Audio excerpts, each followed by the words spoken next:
In front of me is HONOR X7A, and today I would like to show you how you can switch on or off automatic screen rotation on this device.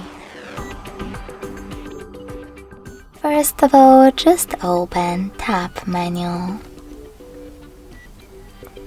Now look for Auto Rotate icon, and when you find it, click on it. As you can see, mine is now gray. That means that auto rotation is disabled, but you can always enable it by choosing the same icon again. Thanks so much for watching. If you enjoyed this video, leave a like, comment and subscribe. Bye!